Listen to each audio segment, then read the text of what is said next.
तर सर्व शेतकरी बांधवांसाठी एक आनंदाची बातमी आहे। तर आता सोयाबीन आणि कापूस अनुदान आता सर्व शेतकरी बांधवांच्या बँक खात्यात जमा होणार आहेत। तर तुम्हाला हेक्टरी 5,000 रुपये मिळणार आहेत। तर अनुदानासाठी अर्ज आता सुरू झालेले आहेत।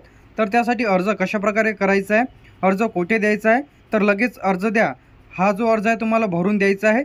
तरच तुम्हाला 5,000 रुपये हेक्टरी जे काही तुमच्या बँक खात्यात त्याची जी काही रक्कम आहे ते जमा होईल। तर आजच्या व्हिडिओमध्ये संपूर्ण माहिती पाहणार आहे, तर व्हिडिओला स्किप न करता शेवटपर्यंत बघा। तर आपल्याकडे जो काही जी आर आलेला आहे तर दिनांक 8 ऑगस्ट 2024, तर आपल्याकडे सन 2023च्या खरीप हंगामातील कापूस व सोयाबीन उत्पादक शेतकऱ्यांना अर्थसहाय्य देण्याबाबत हा जो काही जी आर इथं आलेला आहे।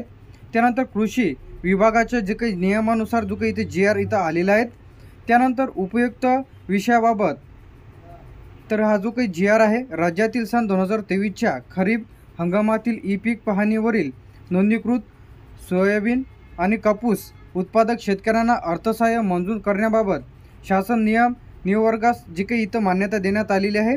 त्यानंतर हा जो काही जी आर आलेला आहे त्यानंतर शेतकऱ्यांच्या सार्वजनिक वित्त व्यवस्थापन प्रणालीद्वारे शेतकऱ्यांच्या आधार लिंक बँक खात्यामध्ये थेट डीबीटीच्या माध्यमातून त्यांच्या बँक खात्यामध्ये याची जी काही रक्कम आहे 5,000 रुपये हेक्टरीप्रमाणे त्यांच्या बँक खात्यात इथं जमा करण्यात येणार आहे। त्याचप्रमाणे जर सामायिक क्षेत्र असेल तर तुम्हाला सामायिक क्षेत्राचा नमुना जे काही अर्ज आहे ते सुद्धा इथं मिळून जाईल। तर इथं आपण खाली यायचं आहे, तर अर्जाचा जो काही आहे सहमती प्रत जे काही पत्र आहे तर इथे तुम्ही बघू शकता।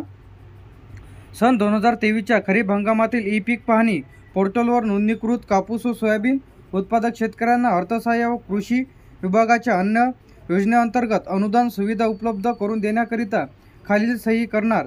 तर जे काही इथं सहमती पत्र आहे तर आधार कार्ड क्रमांकाचा वापर करून आधार कार्डद्वारे किंवा तुमच्या डीबीटीच्या माध्यमातून तुमच्या बँक खात्यामध्ये याचे जे काही पैसे ते इथं जमा होणार आहेत, त्याची जी काही रक्कम आहे तर इथं जे काही तुम्हाला फॉर्म इथं फिलअप करायचा आहे तर त्यामध्ये तुमचा जिल्हा टाकायचा आहे, तालुका, गावाचे नाव, शेतकऱ्याचे पूर्ण नाव आधार कार्डनुसार इंग्रजी आणि मराठीमध्ये भरायचं आहे। तर इथं तुम्हाला तुमचे पहिले नाव टाकायचे आहे मराठीमध्ये, मधले नाव आणि आडनाव, त्यानंतर फर्स्ट नेम इंग्लिशमध्ये, मिडल नेम आणि सरनेम जे काही इंग्लिशमध्ये तुम्हाला इथं टाकायचं आहे। तर तुम्हाला तुमचा जो काही आधार क्रमांक आहे ते इंग्रजीमधून तुम्हाला इथे टाकायचं आहे, जे की तुमचा आधार कार्ड क्रमांक, शेतकऱ्याचा मोबाईल नंबर इथं तुम्हाला टाकायचा आहे, दिनांक टाकायचा आहे, त्यानंतर अर्जदाराची सही तुम्हाला इथं द्यायची आहे। तर हा जो फॉर्म आहे ते तुम्ही व्यवस्थितरित्या फिलअप करायचा आहे। जर तुमचं सामायिक खाते जर असाल तर तुम्हाला इथं तुमचा डेमो इथं देण्यात आलेला आहे। तर कशा प्रकारे तुम्हाला भरायचं आहे, तर तुमचा जिल्हा, तालुका, गावाचे नाव, त्यानंतर संयुक्त खाते जे काही क्रमांक इथं तुम्हाला लागणार आहे, त्यानंतर सहमती, तर इथं खातेदाराचे पूर्ण नाव तुम्हाला इथे द्यायचं आहे मराठीमध्ये, त्यानंतर इंग्रजीमध्ये त्यांचे नाव टाकायचे आहे, खातेदाराचा जो काही आधार क्रमांक, त्यानंतर खातेदाराचा मोबाईल नंबर, त्यानंतर आता तुमचं सामायिक क्षेत्र असल्यामुळे तुमचे जे काही सामायिक क्षेत्राचे नाव आहे ते इथे लिहून घ्यायचे आहे, त्याची सही घ्यायची आहे। तर खातेदार तुमचे जर 5-6 जण असतील, जेवढे काही असतील 8-10 जण, तर त्यांची इथं नावं लिहून घ्यायची आहेत, त्यांच्या सह्या वगैरे घ्यायच्या आहे। त्यानंतर कृषी सहाय्यकाकडे हा जो फॉर्म आहे तिथं नेऊन द्यायचा आहे।